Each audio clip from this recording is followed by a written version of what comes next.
Hey, did you see that little bakery up by the park is closed for good? Oh, the one with the flapper pie? Mm-hmm. Oh, shoot. That was one of your favorites. I know. It's like the third one this month, just over here. You know, we need to quit with these lockdowns. They're out of control. Have you seen the way downtown's looking? I had to go to my appointment the other day and it was like driving through Dauphin on a Sunday night. Yeah, well, COVID is deadly. We gotta do everything we can. Of course, but I just saw 2 studies from Europe saying that lockdowns didn't save lives. They didn't even reduce cases. Now studies are saying that lockdowns might kill more than they save. It's almost like a voodoo doll. Seems like it should work, but maybe it doesn't. Looking good over there, Monument. Not too shabby for being out of the gym for so long. So, what do you think? Yep. Flapper pie, voodoo doll, yep. Were you even listening? Yeah, maybe lockdowns don't save lives, but we still gotta smooth the curve so the hospitals can cope. If you don't smooth that curve on your back, you're gonna be coping tomorrow. Do you need a lighter weight? For sure. Hospitals are overloaded and we need more resources. But if lockdowns don't reduce cases, then how do we know they're even helping hospitals? Like my Bobby used to say, bullshit were music, we'd have a brass band. The truth is, hospitals in Canada have been overloaded for decades. You saw that CBC piece a few years back about the hallway medicine? Or what about that hospital that was using a Tim Hortons as an ER? That was all long before COVID, so for sure, we need more hospital beds, less red tape, less union rules, maybe do like Germany and let the doctors open up clinics so there's less waiting times. But if lockdowns don't reduce cases, they're not helping. So what, we should just do nothing? Hey, speaking of doing nothing, let's go. It's a super set, not a super rest. Of course not. We need to do much more to protect our seniors and those with pre-existing conditions. Remember, the average age of a person who dies from COVID in Canada is like 84, 85, almost all with pre-existing conditions. But instead, we're spending billions paying young people to stay home. Take that $82 billion we spent on CERB, for example. Or as my brother likes to call it, curb. Because they give you $2,000 and kick you to the curb.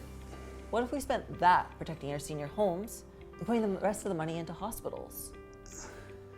Yeah, well, better safe than sorry on lockdowns though, right? Well, better safe than sorry means don't lock down until you actually know what lockdowns do to people. Have you seen what they're doing in San Francisco? No. They're actually suing the schools because the number of suicidal children has increased since lockdowns have started. There's actually been a 66% increase in the number of suicidal children in the emergency room.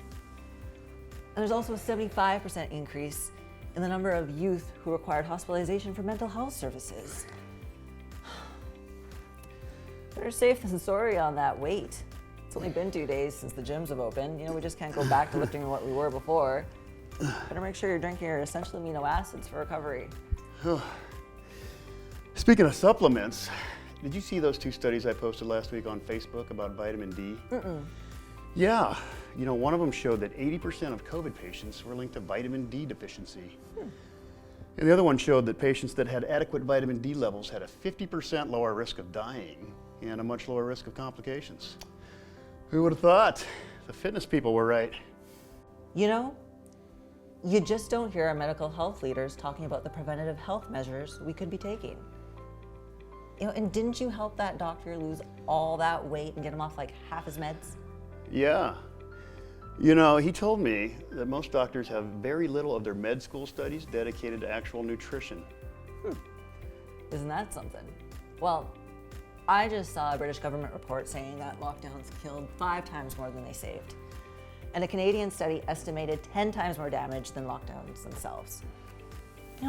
These people are dying because unemployment, bankruptcy, loneliness all cause mass depression, drug abuse, and even suicide.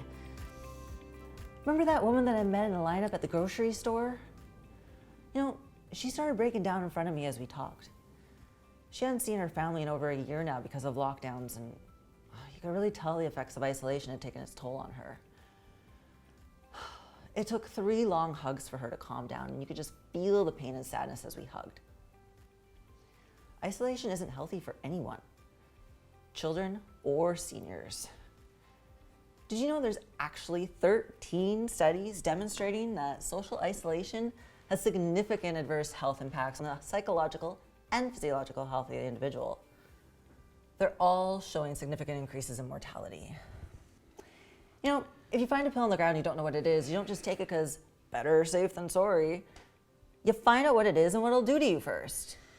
Yeah, well, you make some good points. You know, I make a lot of good points.